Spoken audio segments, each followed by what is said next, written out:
We have here this first question from Marco in Seattle, Washington. Have you gotten a chance to listen to any of EC3's interviews from the past number of weeks, including his interview on Talk Is Jericho? If so, your thoughts on some of the things that were mentioned, including Vince McMahon flat out ordering him not to talk and calling him too over the top. Yeah, I heard that, and it really, to me, is the perfect example of what everybody talks about all the time, and why it is an uphill battle for some of these newer guys to get over in that company. Not impossible. Some can overcome it. But when you tell somebody like EC3, based on one promo of his that you saw, that you're a little too over the top, so let's go a different way.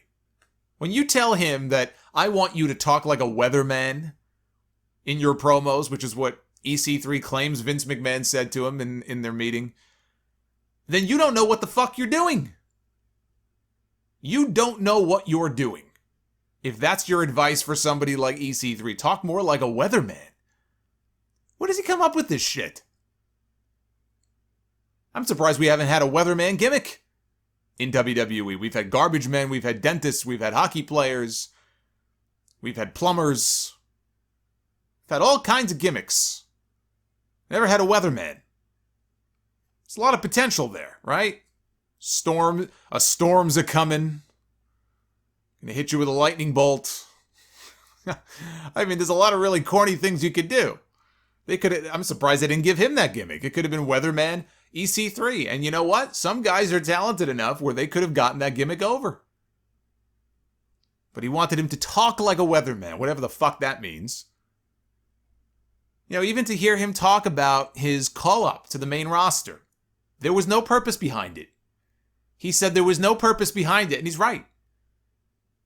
He was one of the names who got called up when the McMahons all stood in the ring and said, we're going to shake things up, we're going to give you what you want to see. Remember that? Remember that moment? I think it was December of 2018, if I'm not mistaken. They called up 6 names from NXT, and EC3 was one of them. Heavy Machinery was on that list. Lacey Evans was on that list. Lars Sullivan was on that list. I forgot the others. And EC3 said he was on injured reserve at the time from a bad concussion. And then he found out he was getting called up and he thought, well, that's strange.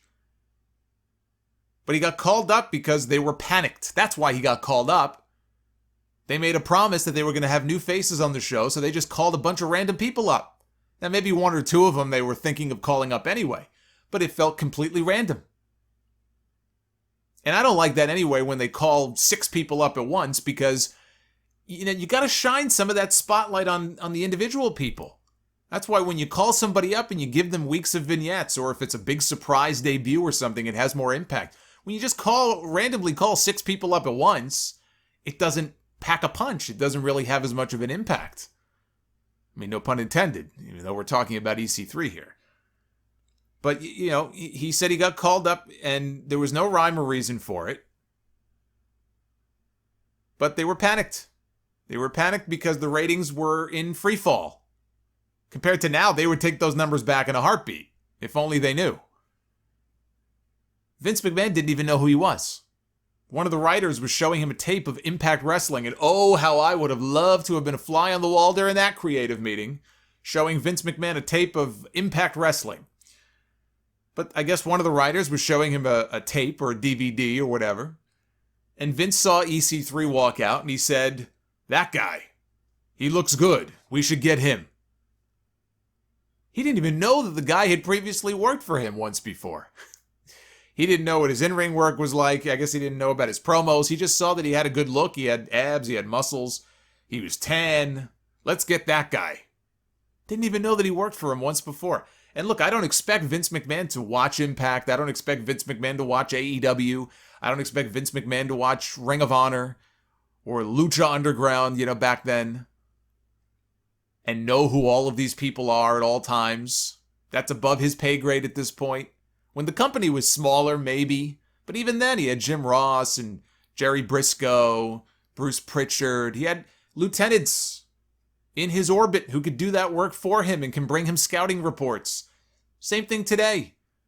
It's beneath him. I don't expect him to be the one out there knowing everybody and who they are, but I mean, he has people under him who can tell him about these things, strengths and weaknesses and things of that nature. EC3 is not a flashy wrestler. He's not known for his great in-ring work. Not that he can't work, but he's not that kind of wrestler where, he's known for his in-ring prowess. He got over on his charisma and his promo work. That's how he got over. So to turn around and debut him as this flexing mute, remember they wouldn't let him speak? That was their great plan for EC3. We're not going to let him speak. He's going to flex and pose in front of a mirror like he's the narcissist. When that's your great idea for EC3, you don't know what the fuck you're doing. That is an indictment on you, not on him. So yeah, I heard what he had to say. And it pretty much verified everything I already knew.